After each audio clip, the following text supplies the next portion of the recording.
در حال حاضر با افراد بسیار زیبا و با استعداد هستم. همچنین خان سلام قربان. سلام، چطوری؟ من خوبم، تو چطوری؟ من در اینجا در مجموعه بسیار سرگرم کننده هستم. بنابراین من تو را دارم. وقتی فیلمنامه به شما پیشنهاد شد، اولین واکنش شما چه بود؟ در واقع زمانی که برای اولین بار داستان را شنیدم 2 سال پیش بود. در آن زمان انگار نه، اصلا نمیتوانم این کار را انجام دهم. من نیستم. خیلی تغییراتی ایجاد خواهد شد. این کار و آن را انجام خواهد داد زیرا شخصیت بسیار متفاوتی است. نگاه کلی به شخصیت مهویش. شخصیت بسیار متفاوتی با تمام آنهایی است که انجام دادم. و به عنوان یک مادر و همسر برای من انجام چنین شخصیتی بود. یک مسئولیت بزرگ نیز. مجبور شدم دختری را به تصویر بکشم که من نیستم، شخصیت من نیستم. و در این کل بازیکن احساس می‌کنم در هر صحنه آنجاست. بین مهویش و عزا جنگ است. مثل نه این و در مقابل ندین بیغ او است. من انتظار ندارم طوری که او مرا مجبور به اجرای یک صحنه کند. من می‌خندم و دوست ندارم این بیان باشد. و او مانند این است که شما باید انجام دهید و من دوست دارم.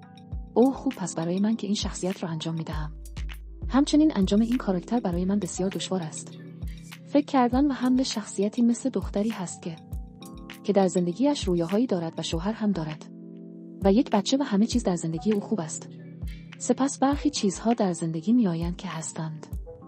شاید در زندگی شما فرصت‌ها را به دست آورید و شانس‌ها را به دست آورید.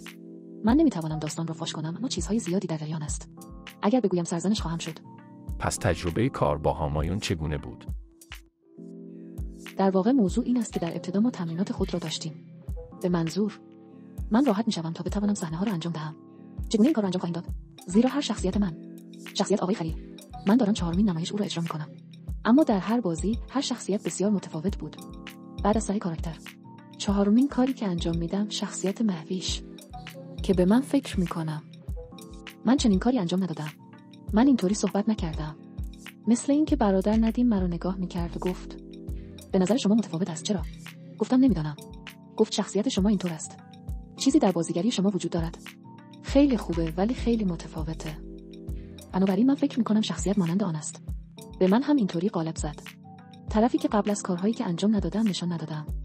و بعد همایون، سعید و دیگری بازیگرانی که در حال نهایی شدن است. حتی کار کردن با آنها بسیار چالش برانگیز است. در چشمان آنها نگاه می‌کند. وقتی او خطوط خود را میگوید من شگفت زده هستم که چگونه این کار را انجام می‌دهد. مانند اگر او احساسات خود را بیان می‌کند. نفرت یا عشق یا هر چیزی هفته یا هر چیزی به شما یاد می‌دهد. پس مانند برای یک دقیقه انگار شخصیتم را فراموش کردم و من می‌خواهم فقط به آنچه آنها میگویند گوش کنم. پس من دوست دارم. مثل کلماتش در تو جا افتاده و چشمانش عادل است. همایون است. درست مثل انجام صحنه‌ها بسیار سرگرم کننده است. شما گفتید که نام شخصیت همایون دانمارکی است. دانمارکی نیز نام شوهر شماست. من اول خیلی مخالف بودم مثل هیچ. من فکر کردم چرا دانمارکی است و آنها گفتن که زیباست. از مهویش و دانمارکی اشکالی ندارد، اما گاهی به دانمارکی من گاهی عصبانی میشم و از او به عنوان ابر یاد میکنم. اما وقتی عصبانی میشم کمی بی‌ادب میشم مانند بلند شدن دانمارکی. در ابتدا برای من این بود. او مثل این بود که در جریانی مانند دانمارکی به سراغ شما میآید. به نظر میرسد یک چیز روزانه است که من گفتم بله این است و در حال حاضر بیش از حد مصرف میکنم. در خانه و در مجموعه. من این شخصیت را در ابتدا بسیار سخت دیدم. مانند شخصیت دانمارکی تمام کارهایی که باید انجام دهد. مردم شروع به رابطه میکنند مثل اینکه شوهرش خوب است. نام و شخصیت. ولی چنین چیزی اتفاق نیفتاد. قرار بود نمایشنامه 18 مهوش را اجرا کنم. شیمی عجیبی بین ما وجود دارد. خیلی زیباست. من از آن بسیار لذت میبرم. هر صحنه‌ای که ما در حال انجام آن هستیم، هر خنده. ما در حال انجام صحنه هستیم و بقیه هم هستند. تماشای آن در مانیتور. اگر صحنه‌ای باشد که رو در رو نشسته ایم و من او را در مورد چیزی متقاعد میکنم. او برای شوهرش بسیار ارزشمند است. او به او گوش میدهد. به همه چیزهایی که میگوید. بنابراین انجام تمام آن کارها، صحنه‌ها در آن بسیار زیبا هستند. من میدانم که مردم قطعاً آنها را دوست خواهند داشت. هیچ کس نباید آنها را از هم جدا کند. استایل چقدر مهم است و آرایش کردن و استایل دادن به شخصیت چقدر زمان و تلاش طول می‌کشد. موضوع این است که من دوست دارم برای آرایشم لباس بپوشم. و وقتی وارد این شرایط شدم مادرم اینطور بود. شما کار درست را انجام داد. دوست داری پول هدر بدهی.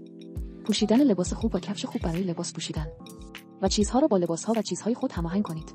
در حال حاضر بخشی از کار من در ابتدا مادر اذیت می‌شد. خیلی لباسها مثل لباسهای قبلی می‌پوشیدم. فصل من آنها را دوباره نمی‌پوشم. چون اگر من همان را بپوشم شخصیت متفاوتی بود. خوب به نظر نمی‌رسد. بنابراین استایل برای کل شخصیت بسیار مهم است. اگر دختری به روش خاصی مو درست کند، دختر فقیر است. وقتی او از خواب بیدار می‌شود می‌توانید تصور کنید. او موهایش را حالت نمی‌دهد، او باید بپزد. بنابراین تغییرات خاصی در شخصیت ایجاد می‌کنید. به عنوان مثال، من کل فیلمنامه من با برچسب پر شده است و نطهای چند رنگ.